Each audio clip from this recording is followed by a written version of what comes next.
weeks na ngayon, ibig sabihin nun 7 months na lang, Pasko na. Ha? Kaya excited tayo. Salamat din sa Diyos at umuulan na. Wag lang sanang masyadong malakas na ulan para hindi bumaha at hindi rin masira ang mga pananim at mga ari-arian. Imagine mo for quite some time, napaka-init, although mainit pa rin, pero salamat sa Diyos at may ulan-ulan na ngayon. So ngayon din ay BEC Sunday, kaya naririto po ang mga Kawan Coordinator at Leaders. Palakpakan po natin sila sa kanilang patuloy na pakikilakbay at pakikisa sa ating mga kawan. Ang ating pagdiriwang ng dakilang kapistahan ng 3 persona sa isang Diyos ay hindi one time o one Sunday celebration only, kundi araw-araw we celebrate it. In fact, automatic na sa atin yun Kanina nga sa introduction, sinabi ko lang yung sa ngalan ng Ama, Anak at Espiritu Santo, marami sa inyo nag-sign of the cross. Nag-sign of the cross na tayo sa simula, nagbibigay lang ako ng introduction. Kaya automatic, no, na kapag nabanggit yon, nagsa-sign of the cross na tayo. Pero I will not focus my reflection or my homily sa theology o sa doctrine or sa catechism about the Holy Trinity, but about our human experience of the communion of the Holy Trinity. Kasi ayon ho sa mga psychologists and experts, no, yung mga experts sa psychology, they recognize that one of the basic human needs of a person is to belong, no? To belong, maging bahagi, makasama, no? Sa anumang level o antas ng ating buhay, no? Kaya tayo ay isinilang sa mundong ito para tayo ay mapabilang sa isang pamilya, sa isang pamayanan, sa isang paaralan, klase, sa isang organisasyon, o sa kahit anumang grupo, no? To belong. That's what gives meaning to our lives, no? So, life only becomes meaningful in the context of community. Life is lonely when it is lived in isolation. Malungkot ang buhay kapag tayo ay isolated o alone. Kaya nga kung meron mang isang epidemic o pandemic sa mundo ay ang epidemic of loneliness. Yung epidemya ng kalungkutan dahil sa pag-iisa, dahil sa isolation. Na pagminsan, isa sa mga dahilan ay ang isolating innovations na tinatawag natin na madalas hawak-hawak natin. No? Yung ating cellphone, tablet, sometimes it isolates us Kasi maraming magandang games dyan. Maraming mga magagandang mapapanood na Netflix dyan. No? Kaya nga, minsan nalulungkot ako, madalang ako makapagkwentuhan ng mga taong straight ng 30 minutes o 1 hour na hindi dumudukot sa bulsa at tumitingin sa cellphone. In fact, kagabi natutuwa ako, may pinuntahan akong birthday, may nakakwentuhan akong matanda. Ang pangalan niya, Kuya Jimmy. As in, sa buong pagkukwentuhan namin, wala siyang nilabas na cellphone. Kwentuhan lang. Kalabit lang siya ng kalabit. No? Tsaka salita lang siya ng salita. Sabi nga ni Pope Francis sa experience niya, meron daw isang beses, sumakay siya sa elevator at sumakay ang isang matanda. Pagsakay ng matanda, sabi niya, "Buongiorno, buongiorno, buongiorno." Yeah, "Good morning, good morning, good morning." Ngiti siya, kaway, no? Tapos may pumasok na kabataan, young man, nakasaksak ang earphone, hawak ang kanyang cellphone. Parang siya lang ang tao sa elevator. He did not even recognize that the Pope is there, no? So, wala, no? Wala. This is a sad occasion of an isolation in the midst of the crowd, no?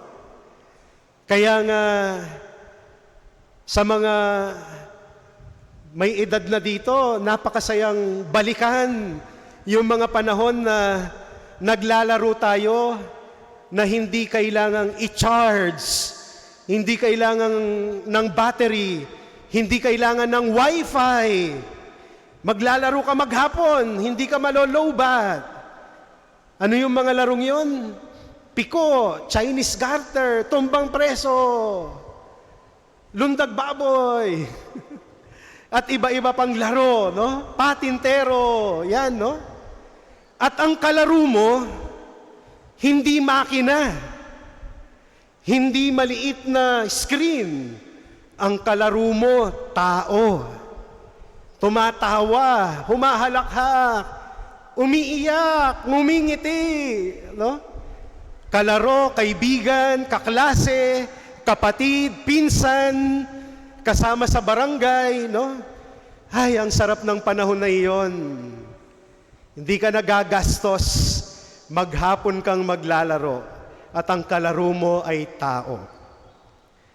Kaya ngayon, dahil madalas isolated tayo, nabuhay tayo in a innovating isolation, maraming mga tao nga ang minsan talagang isolated ang buhay.